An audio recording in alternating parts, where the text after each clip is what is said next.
Operation സിന്ദൂറിന് ശേഷമുള്ള ആദ്യ സുരക്ഷാകാര്യ മന്ത്രിസഭാ യോഗമാണ് ഇന്ന് ചേരാൻ പോകുന്നത്.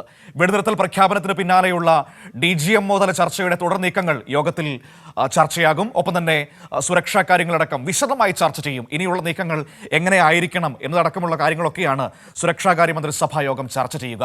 അബ്ദുൾ റഷീദ് ദില്ലിയിൽ നിന്ന് വാർത്തയുടെ വിവരങ്ങളുമായി നമ്മളോടൊപ്പം ചേരുകയാണ്. നോക്കാം എന്താണ് ഏറ്റവും പ്രധാനപ്പെട്ട സംഭവങ്ങൾ ഇന്ന് നടക്കാൻ പോകുന്നതെന്ന്.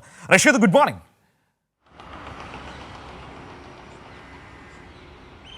Good morning Manu. റഷീദ്, ഏറ്റവും പ്രധാനപ്പെട്ട കാര്യം ഓപ്പറേഷൻ സിന്ദൂറിന് ശേഷമുള്ള ആദ്യ സുരക്ഷാകാര്യ മന്ത്രിസഭാ യോഗം അതിർത്തിയിലെ സാഹചര്യം ചർച്ച ചെയ്യും. നിലവിൽ അതിർത്തി ശാന്തമാണ്. ഇനി എങ്ങനെ കാര്യങ്ങൾ മുന്നോട്ട് കൊണ്ടുപോകണം എന്നതടക്കമുള്ള വിഷയങ്ങൾ ചർച്ച ചെയ്യും. അതൊന്ന്. മറ്റൊന്ന്, ട്രംപിന്റെ അവകാശവാദങ്ങൾ തള്ളിയ ഇന്ത്യയുടെ നിലപാട് നമ്മൾ ഇന്നലെ കണ്ടതാണ്. വിദേശകാര്യ മന്ത്രാലയം അമേരിക്കയുടെ നിലപാട് പൂർണ്ണമായും തള്ളുന്നത് നമ്മൾ കണ്ടു. അതായത് കശ്മീർ വിഷയത്തിൽ മൂന്നാം കക്ഷിയുടെ ഒരു സാന്നിധ്യം വേണ്ട, അതാണ് ഇന്ത്യയുടെ പ്രഖ്യാപന നിലപാട്. അതിൽ ഉറച്ചു നിൽക്കുന്നു. അമേരിക്ക പറഞ്ഞതെല്ലാം ഇന്ത്യയുടെ അറിവിലുള്ള കാര്യങ്ങളല്ല എന്ന് വളരെ വ്യക്തമായി ഇന്നലെ പറയുന്നതും നമ്മൾ കണ്ടതാണ്.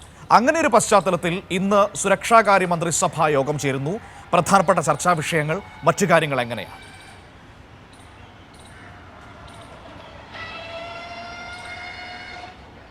മനു, തീർച്ചയായും ഒരു നിർണായകമായ ഘട്ടത്തിൽ തന്നെയാണ് ഇപ്പോൾ സുരക്ഷാകാര്യ മന്ത്രിസഭാ യോഗം ചേരുന്നത്. ഇന്ന് കേന്ദ്ര സർക്കാരിൻ്റെ മന്ത്രിസഭ, സാധാരണഗതിയിൽ നടക്കാറുള്ള മന്ത്രിസഭാ യോഗം കൂടിയുണ്ട്. അതും ഓപ്പറേഷൻ സിന്ദൂറിന് ശേഷമാണ് ആദ്യമായി നടക്കുന്നത് എന്നുള്ളതും ശ്രദ്ധേയമാണ്. ഇതിന് ശേഷമായിരിക്കും സുരക്ഷാകാര്യ ചുമതലയുള്ള മന്ത്രിമാരുടെ പ്രധാനപ്പെട്ട ഒരു യോഗം നടക്കുക. ഈ യോഗത്തിൽ ആഭ്യന്തരമന്ത്രി അമിത് ഷായും അതോടൊപ്പം പ്രതിരോധ മന്ത്രി രാജ്നാഥ് സിംഗ് അടക്കമുള്ള ആളുകൾ പങ്കെടുക്കുകയും നിലവിലെ ഈ സ്ഥിതിഗതികളുമായി ബന്ധപ്പെട്ട വിലയിരുത്തലുണ്ടാകുമെന്ന് തന്നെയാണ് നമുക്ക് മനസ്സിലാക്കാൻ സാധിക്കുന്നത്. പ്രത്യേകിച്ചും പാകിസ്ഥാൻ്റെ ഭാഗത്തു നിന്നും ഒരു വെടിനിർത്തൽ കരാറുണ്ടായതിന് പിന്നാലെ വീണ്ടും ഒരു ലംഘനം ഉണ്ടാവുകയും ശക്തമായിട്ടുള്ള തിരിച്ചടി ഇന്ത്യ നൽകുകയും ചെയ്തെങ്കിൽ പോലും പിന്നെ നയതന്ത്ര കാര്യങ്ങളിലടക്കം ഇപ്പോഴും ഒരു ഭിന്നിപ്പ് ഇരു രാജ്യങ്ങളും തമ്മിൽ നിലനിൽക്കുകയാണ്. ഈ ഒരു പശ്ചാത്തലത്തിൽ തന്നെയാണ് ഇന്ന് ചേരുന്ന യോഗം ഏറെ നിർണായകമാകുന്നത്. പ്രത്യേകിച്ചും ഈ നയതന്ത്രപരമായിട്ടുള്ള നീക്കങ്ങളിൽ ഇന്ത്യ പുറകോട്ടില്ല എന്നുള്ളൊരു തീരുമാനം നേരത്തെ തന്നെ വിദേശകാര്യ സെക്രട്ടറി വ്യക്തമാക്കുകയും ചെയ്തിട്ടുണ്ട്. ഇതിൻ്റെ ഒരു പശ്ചാത്തലത്തിൽ ഇന്ത്യയുമായി ബന്ധപ്പെട്ട അല്ലെങ്കിൽ DGMമാരുടെ യോഗം ഇപ്പോഴും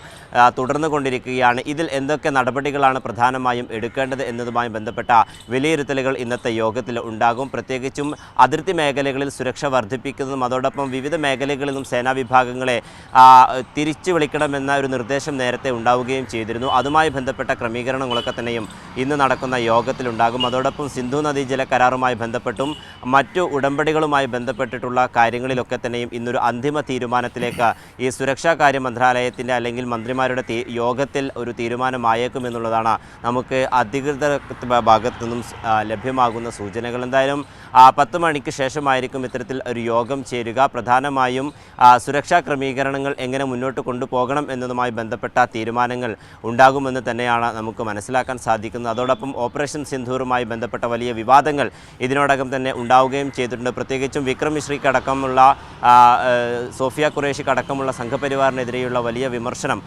ഉയർന്ന സാഹചര്യം ഉണ്ടായിട്ടുണ്ട്. ഇതിൽ ഒരു വലിയ തിരിച്ചടി കേന്ദ്ര സർക്കാർ ഉണ്ടാവുകയും ചെയ്തിട്ടുണ്ട്. ഇതിൻ്റെ ഒരു പശ്ചാത്തലത്തിൽ അതൊരു വളരെ പ്രധാനപ്പെട്ട വിഷയമാണ്. സർക്കാരിന്റെ തീരുമാനങ്ങൾ ലോകത്തെ അറിയിക്കാൻ നിയോഗിക്കപ്പെട്ട രണ്ട് വളരെ പ്രധാനപ്പെട്ട ഉദ്യോഗസ്ഥർ, ഒന്ന് വിദേശകാര്യ സെക്രട്ടറി വിക്രം മിശ്രി, മറ്റൊന്ന് മേജർ സോഫിയ ഖുറേഷി, ഓപ്പറേഷൻ സിന്ദൂറിന് നേതൃത്വം നൽകിയത്. ഈ രണ്ടു പേർക്കെതിരെയും രൂക്ഷമായ സൈബർ ആക്രമണമാണ് ഉണ്ടായിക്കൊണ്ടിരിക്കുന്നത്.